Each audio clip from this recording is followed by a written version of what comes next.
Our planet was born in violence and grew with disaster. 4 billion years ago, primitive life may have been drifting in the oceans, but disaster loomed. The seas were lost to intense heat, yet science tells us life survived. Deep underground, it waited for the oceans to return.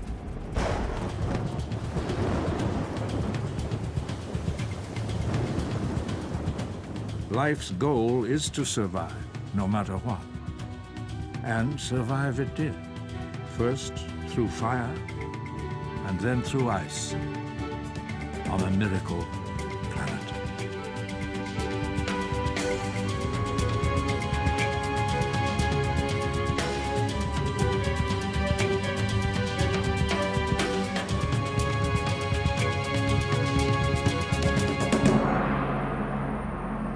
Today, New York is a thriving cosmopolitan city, one of the great cities on Earth.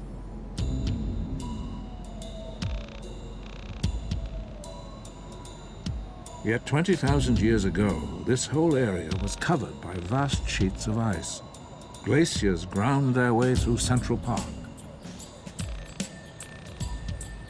Large rocks that have no right to be here. It's as if they were dropped erratically by some mythical giant. Before geology was a science, it was recognized that they were from another place. Some thought they were the debris carried by the waters of Noah's flood. They were carried by water, but not liquid water. Ice.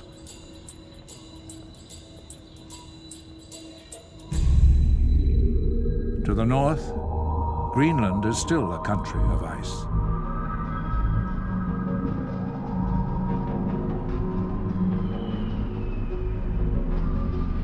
Large rocks locked in glaciers are slowly transported away from where they were originally formed.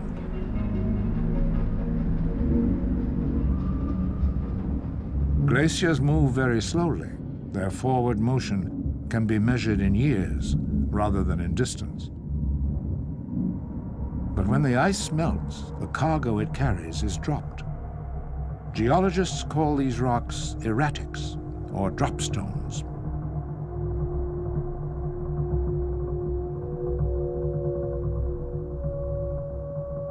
For science, they are important pieces of evidence.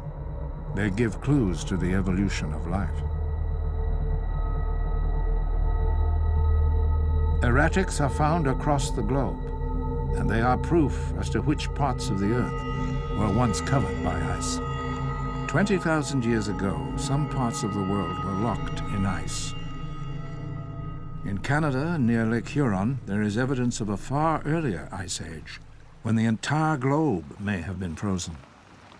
Mike Hailston, a district geologist with Canada's Ministry of Northern Development and Mines, knows where to find rocks that predate the last ice age by billions of years. This is the one that I wanted to show you. It's an Archean granite boulder stuck in a rock that's 2.4 billion years old. It's a diamictite formed from a glacial action that occurred 2.4 billion years ago. Throughout the region, there are rocks and gravel sediments that really have no place in local geology. They are all between 2.2 and 2.4 billion years old. Older rocks are found in younger strata, as if the Earth has constantly recycled its crust. The rocks have been moved by continental drift, as well as by glaciers. To try and locate where they originally came from takes us back into the past. Glacial sediments over 2 billion years old have been found in at least 7 different parts of the globe. Until fairly recently, trying to pinpoint where they came from has been purely educated guesswork.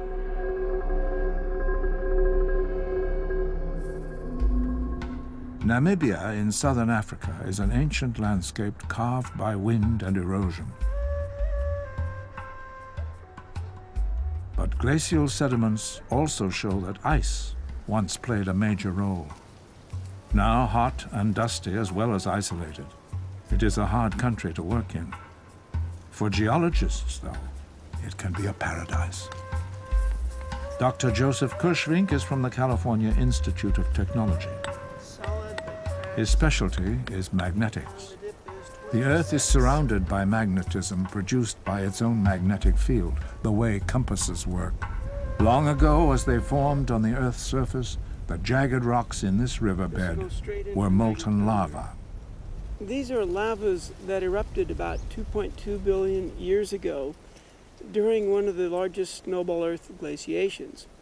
It's kind of neat. It erupted underwater in seawater, and as the magma cooled, the magnetic minerals in the rock were able to record the direction of the magnetic field at the time. The lavas here actually are about 1,000 meters thick total, and by looking at the magnetic directions in this pile of rock, we're able to calculate very precisely what the latitude was at the time they erupted. And the amazing thing is that it was only 11 degrees. It's kind of like the latitude of Costa Rica now. And that means that the entire planet must have been under ice, because if it's cold on the equator, it has to be colder towards the poles.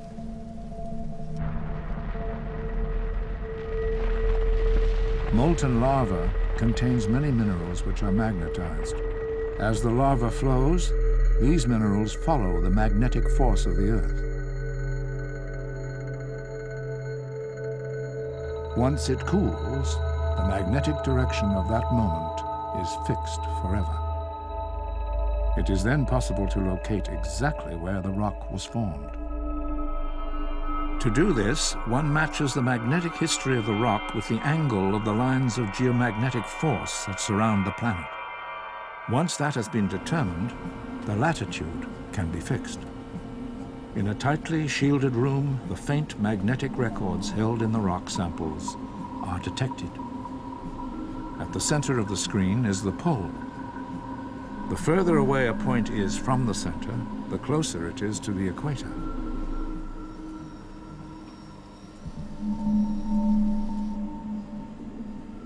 When the samples from Namibia were analyzed, their magnetic compasses pointed to the fact that they all had originated near the equatorial regions, closer to the equator than Hawaii and Guam are today. This confirms that over 2 billion years ago, there were glaciers near the equator. To have glaciers there at that latitude implies that it has to be colder as you go north. Hence, the entire Earth, right down to the equator, had to have been frozen. Not once, but twice, for glacial sediments in strata dated between 800 to 600 million years ago.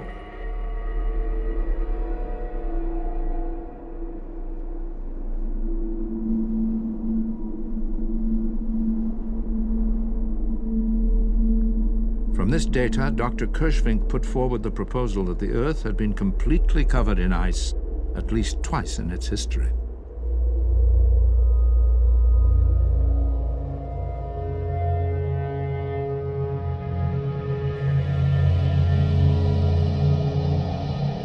It was called the Snowball Earth, and like many scientific theories, this one is hotly debated.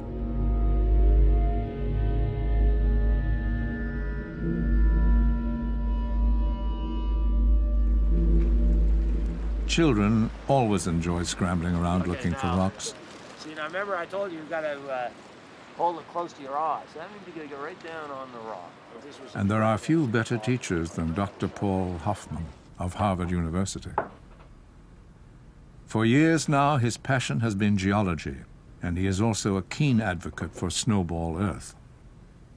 The impact of the snowball events would, of course, be much more severe because organisms might try to escape towards the tropics, but eventually in the oceans, the ice will completely envelop the tropics because this ice is flowing. It will move into the tropics and meet at the equator.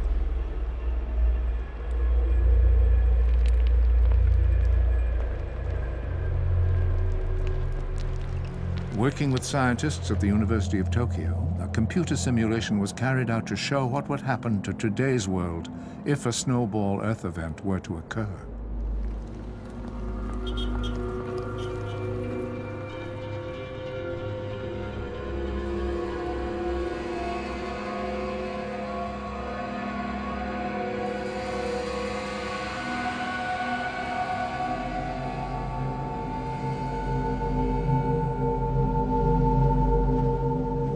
the world begins to cool, frigid winds would reach much further into the tropical regions. Arable land would start to freeze.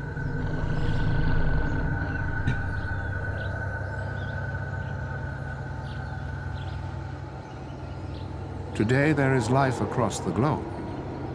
This was not the case in the two previous snowball events.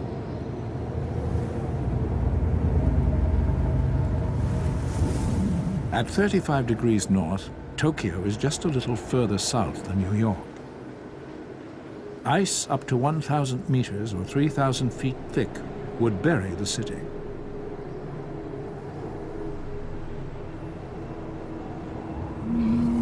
At first, any life that could not find shelter would freeze to death.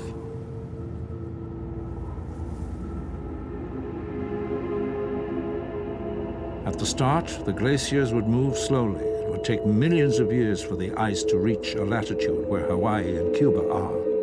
But from there to the equator would take only a few decades.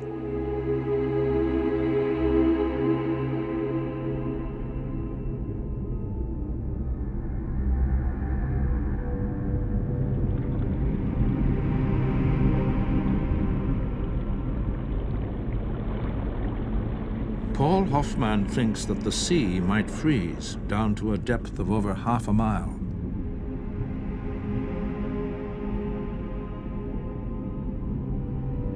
Some life might escape under the ice, but only for a while. For sunlight would be cut off, and the base of the food chain would die.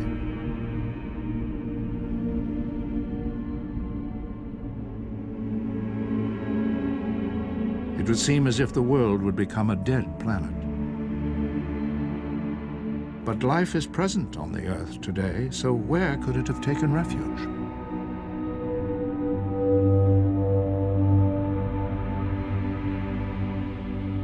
And an even more extensive, and we think very interesting, place where life would have survived would be in cracks that would always develop because the sea ice is flowing, whereas the ice that is at the coast would be frozen and locked in place.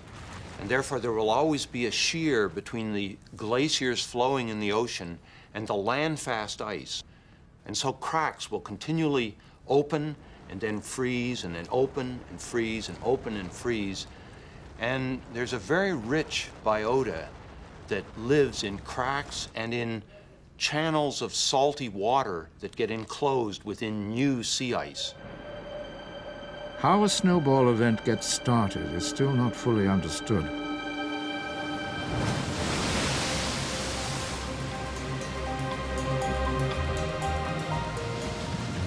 But strangely, it may have something to do with the gases which keep the Earth warm.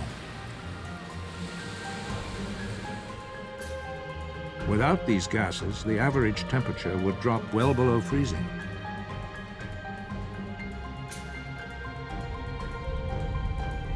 Moderate levels of carbon dioxide help to keep the planet warm. But there is evidence which suggests that prior to the first snowball event, these levels were far lower. If so, what kept the planet warm? A large area of wetlands and swamp in the southeast of the United States can give some clues to the makeup of Earth's early atmosphere. The Okefenokee National Wildlife Refuge covers an area of 400,000 acres. The shallow, warm water is sometimes only knee-deep. Beneath the surface, the swamp floor is soft and spongy. Now, right here is the Loblolly Bay. Is this tree in front of it? Don Berryhill was a science teacher. Now, as a volunteer guide, he enjoys sharing both his love for the area as well as his love for science. See where I'm digging down here? Look what's coming out. All right, that's a gas that's produced by the bacteria and the fungi down there. As soon as the bottom of the swamp is disturbed, gas bubbles escape. Now, that's the purpose of having it on the stick, so we can get it. No, not yet. We're losing our gas. It is a highly flammable gas called methane. There, you're good. You got it. All right. This gas is sometimes used in households for cooking, But here it is produced by microbial life There it is. called methanogenes. Ta-da!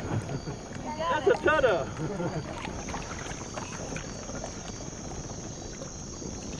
Unlike so much life on the planet today, methanogenes don't rely on sunlight for energy. Instead, they get their energy by breaking down nutrients and making methane as a waste gas.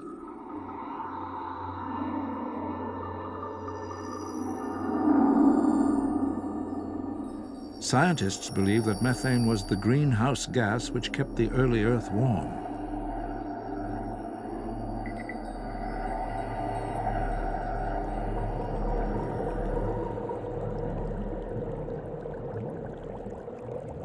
As methane bubbles to the surface, we now know that climate change is nothing new and is a specialty for Dr. Jim Casting of Pennsylvania State University, who is a leading researcher in atmospherics. His research shows that if there was no carbon dioxide in the atmosphere, methane alone could keep the climate well above the freezing level. But if you go back prior to the rise of oxygen around 2.3 billion years ago, then methane levels could have been much higher. There might have been 1,000 parts per million of methane, and that by itself would be enough to counteract the reduced luminosity.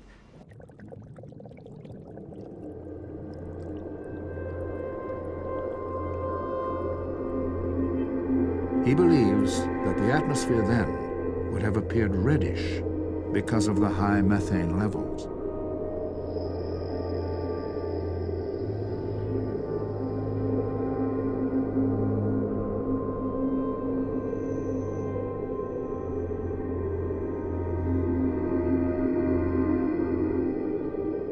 At that time in the planet's existence, there was no life on land, no plants, no animals. The only life forms were microbial and lived in the oceans.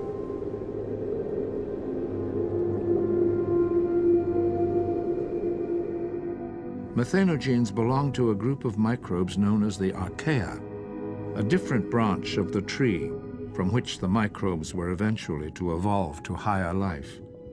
They belong to the family Eukarya, and they are the ancestors of life today. Then a totally new organism emerged into the oceans. Perhaps a single cell mutated when reproducing. It's something we'll never know.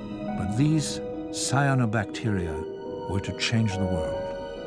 They were the first organisms to convert sunlight into energy and as a byproduct produce oxygen, a process known as photosynthesis. Oxygen was released into the atmosphere in huge quantities. And in those days, there was nothing that could use it. Dr. Casting thinks that it reached a level when its reaction to methane accelerated, eventually eliminating methane from the atmosphere. Over time, the world would change from its reddish color to blue. With nothing to stop it, oxygen production continued unabated for millions of years. If our story about the rise of oxygen is correct, then this is anti-Gaia. Life destabilized the climate. These little microorganisms, caused the rise of oxygen, caused the decline of methane, and triggered a global glaciation, which, may have come close to wiping them out. But, the Earth system, fortunately, is very resilient, and it manages to recover from global glaciations in a way that we think we understand. Then the sun was smaller than it is today, so with the warm blanket of methane removed, the world began to cool. There were no other greenhouse gases to warm it, so slowly the planet began to freeze.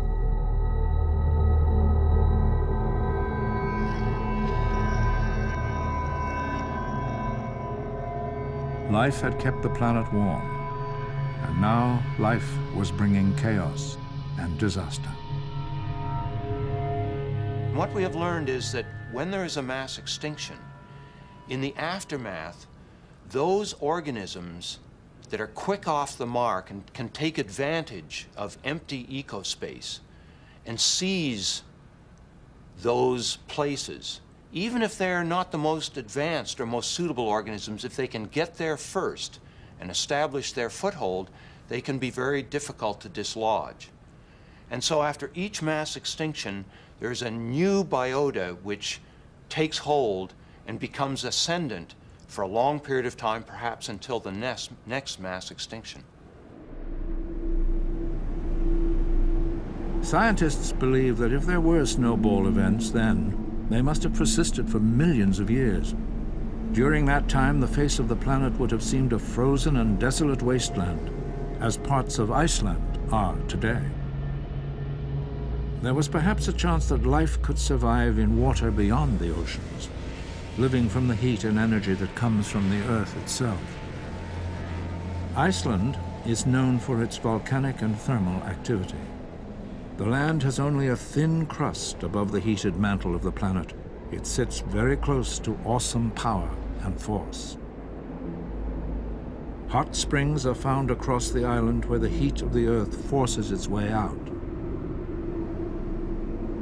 Places like these could have been a safe haven for microorganisms which like the heat, the thermophiles.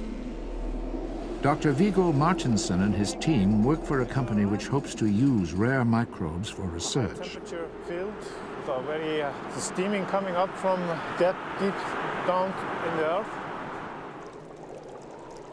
And it's places like this where thermophiles can live.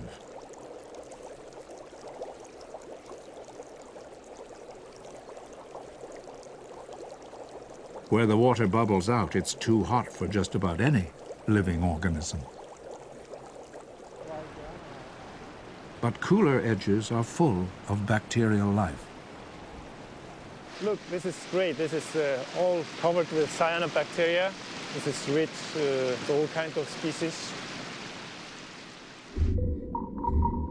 The life in these pools is made up mainly of bacteria which photosynthesize. The microbes cluster together to form thick mats. The earliest evidence of organisms like this appear before the first snowball event. Even then, the green filaments of cyanobacteria would have clustered together. Around them are other microbes able to tolerate high temperatures, living off the nutrients.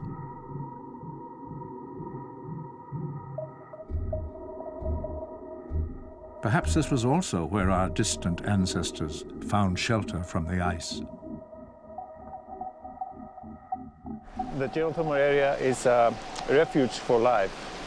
Life like this, where you can find cyanobacteria, or you can also find all different kinds of broad range of diversity of different kinds of bacteria.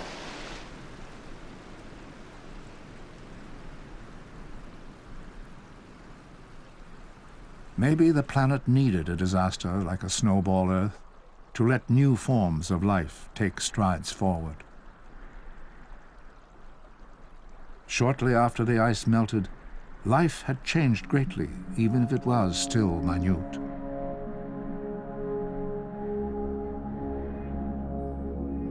This is a microorganism known as chonoflagellate.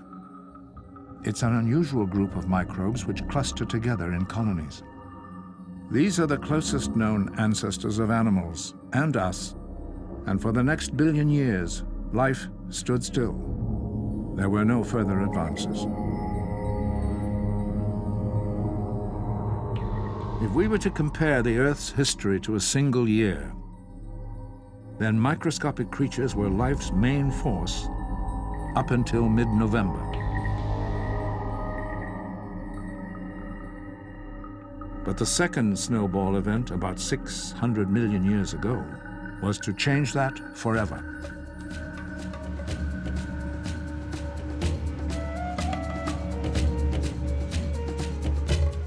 Life's history is painted in its rocks.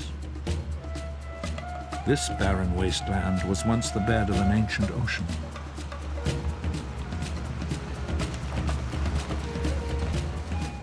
Namibia in southern Africa is mostly a harsh and arid land, but this means that the rocks that lie upon the surface are relatively undisturbed by water erosion or moved by flooding.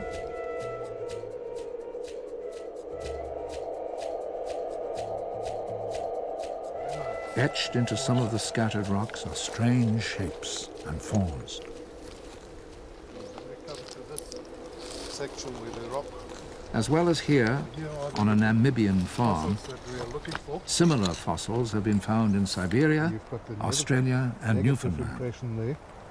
On the other side, you see the positive outcrops of the same fossil. Fossils, certainly. But fossils of what?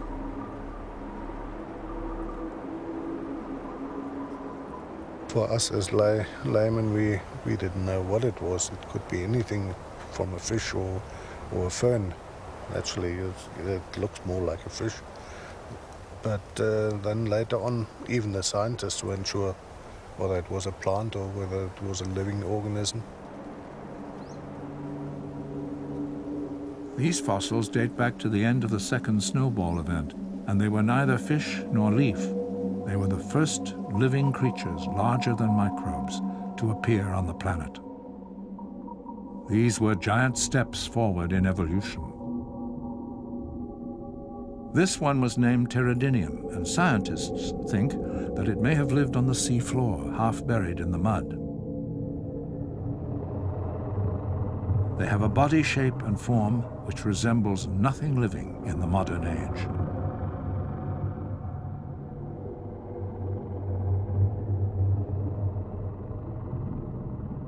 So too with this strange creature found in Siberia and named Georgia.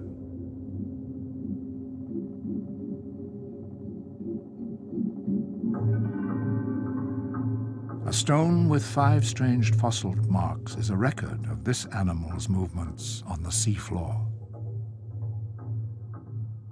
This is the first time in the history of the planet that a living creature moved with direction and purpose.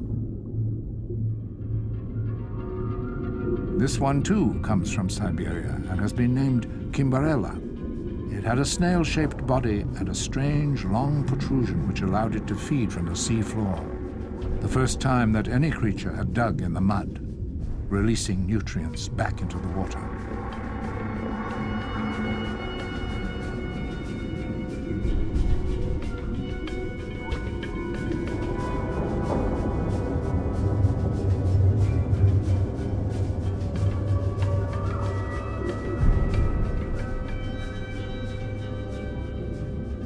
This period after the second Snowball Earth is called the Ediacaran, after a range of hills in South Australia where similar fossils were found.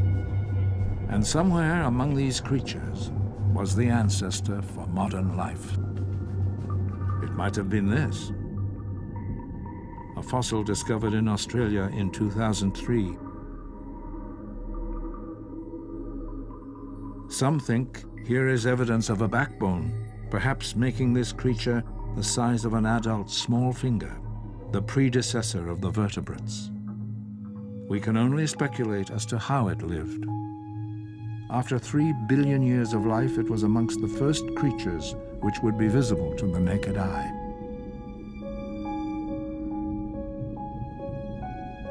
Both Snowball events seem to have been crucial for evolution. The second could not have happened without the first, which saw the rise of organisms like this eukaryote. Although still tiny, it was 1,000 times larger than the early microbes. The mystery yet to be solved was how the ice melted. Once a planet like the Earth was frozen, it would reflect sunlight back into space and so remain frozen.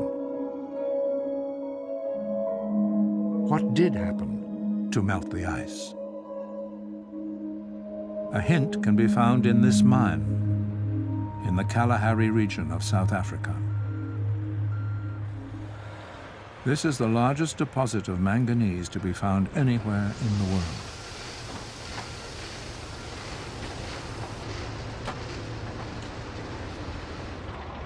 All the ore was laid down on the bottom of an ocean floor just when the first Snowball event ended.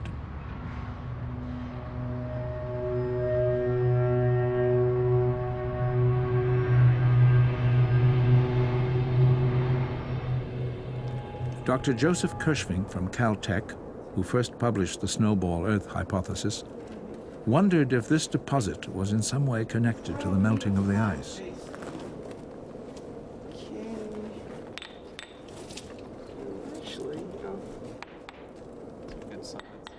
Solid samples. I think maybe we could orient that way. All the manganese in this mine were of manganese dioxide, which can only form with oxygen. The oxygen molecules bond with the manganese to form manganese dioxide. This can be easily seen in a simple experiment. First, a solution with dissolved manganese was prepared. Bubbles of oxygen are fed into the solution,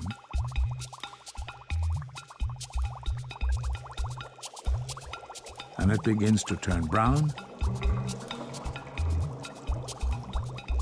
then black.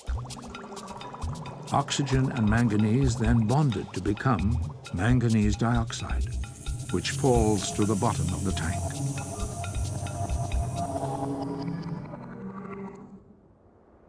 This is what is thought to have happened during the first Snowball event. Only molecular oxygen, free molecular oxygen like we have in the air, is able to oxidize the manganese and make it fall out as this black rust. And what we're standing on today and what you can see here is the evidence of a massive amount of oxygen being put into the environment just at this time, just after the Snowball. He believes that the oxygen in the atmosphere of the early Earth was almost non-existent. After the first Snowball event, it increased to around 1%. After the second event, it rose to 20%, close to the level in the atmosphere today. Oxygen molecules also produce an enormous amount of energy. And because energy became available, life was able to evolve into larger and more complex forms.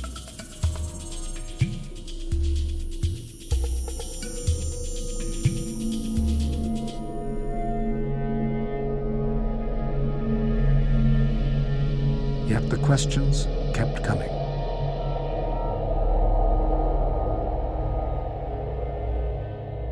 When we were faced with this data, I had to sit back and say, okay, what fundamental things could be wrong? If the Earth did freeze, it was clear that the equilibrium ice in the oceans would be 1 to 3 kilometers thick. The entire surface of the planet would be white, frozen. Life would have obvious problems surviving, maybe it would not go extinct. But it occurred to me that a frozen surface would not influence the working of geology. In particular, plate tectonics and volcanic activity would not stop. And it just hit me one morning that, oh, of course, the carbon dioxide from volcanoes would continue to build up in the air.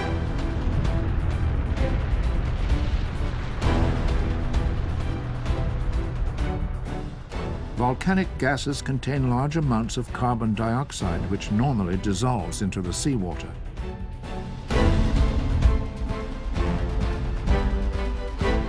But since the world was covered by ice, the carbon dioxide had nowhere to go but up. It continued to build to levels which may have been 2,000 times higher than those of today. As the Earth warmed, the ice began to melt. You go from an average temperature of going down to -50, almost to +50. And at that point, you melt the ice extremely rapidly.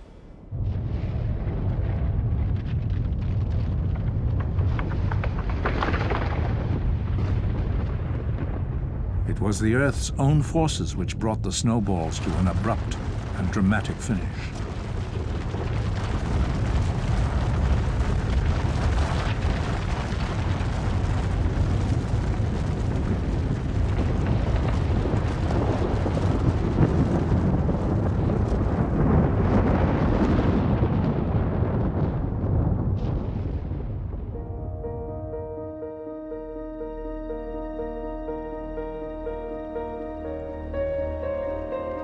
One study has suggested that when the surface of the sea reaches 45 degrees Celsius, about 110 Fahrenheit, it would trigger weather patterns that the world has never seen before or since.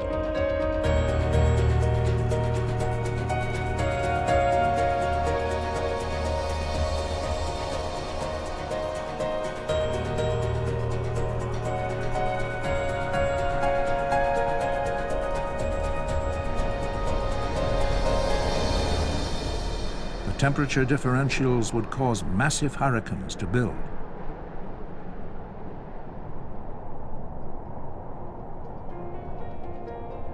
These hyper-hurricanes would generate waves the height of buildings.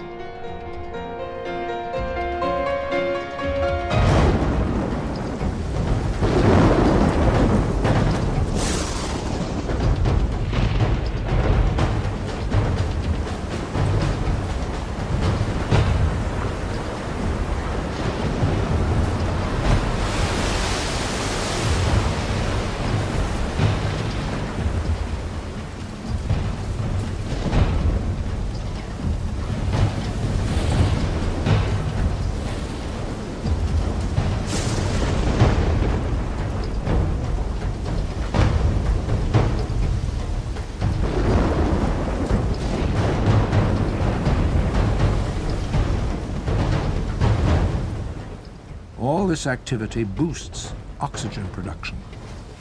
Normally, nutrients which vent into the oceans from the Earth would settle back to the bottom or be consumed by bacterial life. In deep water, microbes aren't harmed by a surging ocean from the hyper-hurricanes. Many are transported from the depths to shallow waters. But to imagine a hyper-hurricane where you have waves maybe 100 meters in height, all of Florida would be wiped out. I mean, the waves would crash over and remove Florida. I mean, we have never seen something like this. So it's difficult to imagine. Then when the winds died and the ocean calmed, the sun would heat the shallows.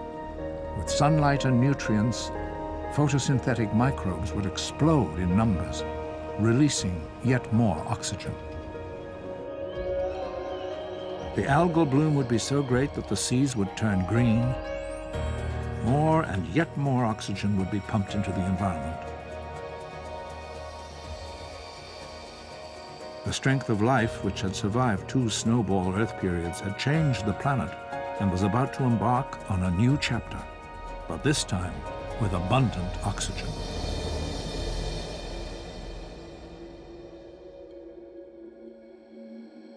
Oxygen was the molecule that would change the world.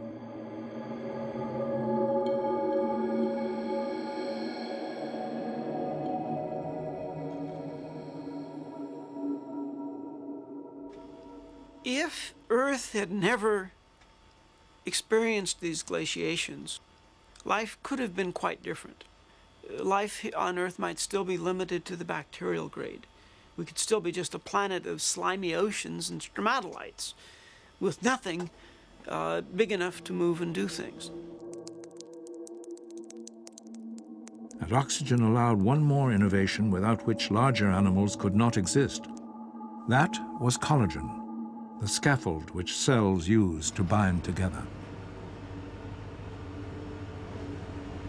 In this experiment in Japan, synthetic collagen is mixed with cells in a culture.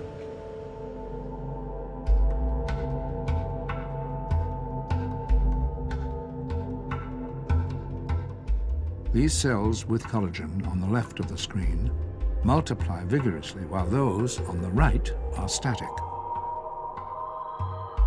Cells begin to cluster together, as they must in every large living creature. Vitamin C was added to create an environment in which it would be easier for cells to secrete collagen. A thin tissue-like skin has formed in the dish. Collagen is a unique material which is produced by all animals, including humans. It helps cells to shape tissue. When a cell multiplies, it assembles collagen that it has secreted into a fine net-like structure.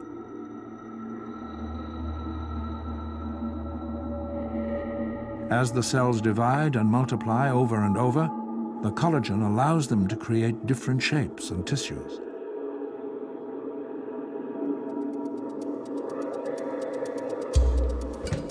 Dr. Kenneth Tao of the Smithsonian Institute believes that it is collagen which gave shape to life after the second snowball Earth.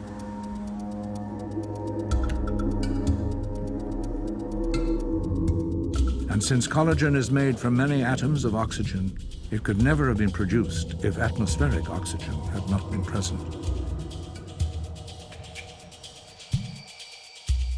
After the first snowball event, it's thought that collagen might have been available when oxygen became part of the atmosphere. But then, most of it was used for respiration. After the second event, oxygen rose dramatically. Because collagen is formed with two amino acids that do not appear in the genetic code, it seems to me that there was no way that evolution could find to make something similar to collagen without these amino acids, and therefore it probably took a long time for this to happen, and that is part of the problem. The other part of the problem is that molecular oxygen is needed to make these amino acids that are important to make the collagen fibers that are important to allow bodies to increase in size, for muscles to develop and be held together, for skin, for cuticles, and all of these things.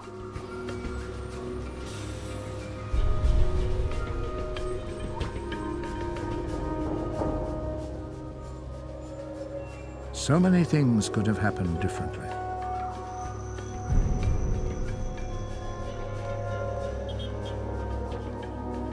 The trillions of cells which make a human body are bound together by collagen. And without collagen, and without oxygen, we would not be here today.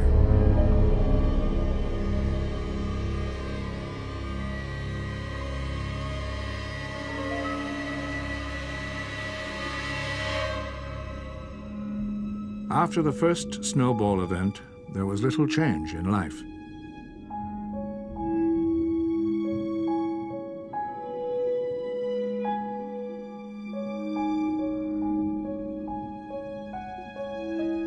After the second, oxygen levels soared and the first complex life appeared, expanding horizons and leading to higher and yet more complex life.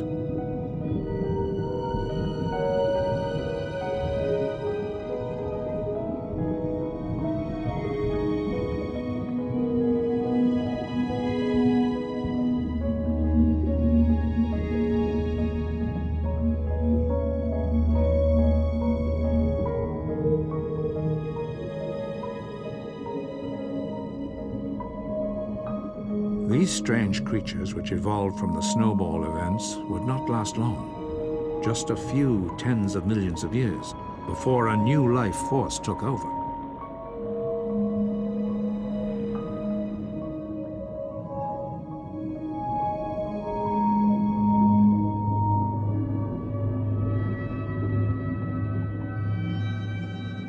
Now, life could never step backwards, and it was in shallow seas around a vanished continent where the next step would be taken.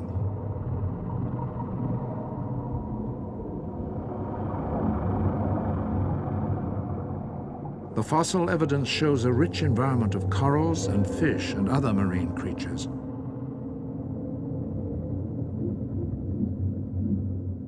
Corals need warmth and sunlight, and there would have been an abundance of both.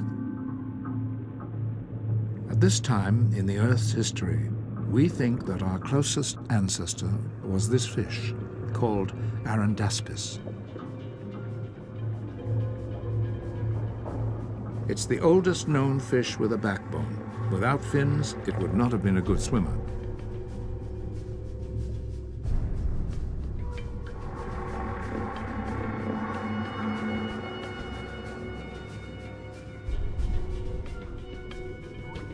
They would have been filter feeders, sucking up microbes from the coral on the sea floor.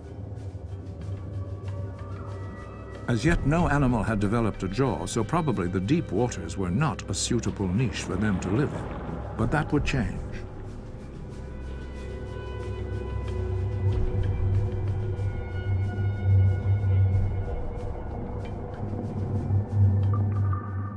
There was a rich variety of life.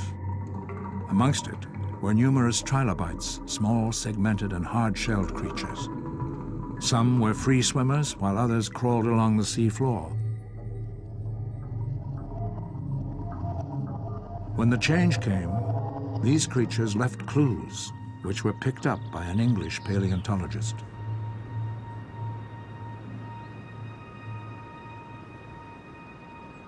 This quarry in Shropshire in the west of England was once near the equator and a part of the Iaptus Sea, an ancient sea which vanished some 400 million years ago. Marine fossils, and trilobites in particular, are Dr. Richard Fortey's driving passion. Oh, lovely. Look at this one. It's a chain coral. The abundance of fossils in the coral record suddenly vanish, a sure sign that something drastic happened to this environment.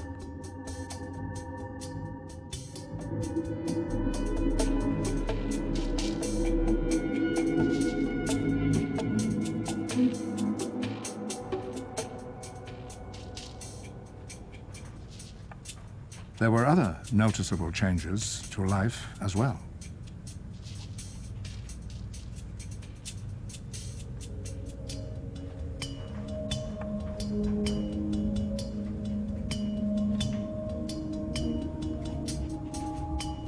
Trilobites began to alter their appearance. Some began to grow protective armor.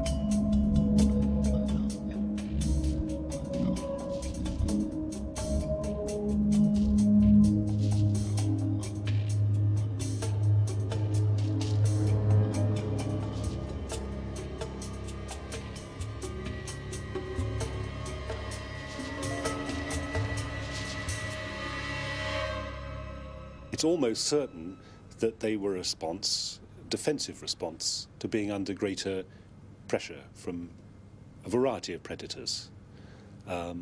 Life, in other words, got a little bit tougher for the trilobites. And one of their responses was to increase their protective armor. Life undertook a new development in body shape. Suddenly in the fossil record we find fish like this, sleek, fast predators. The world began to be divided into predator and prey.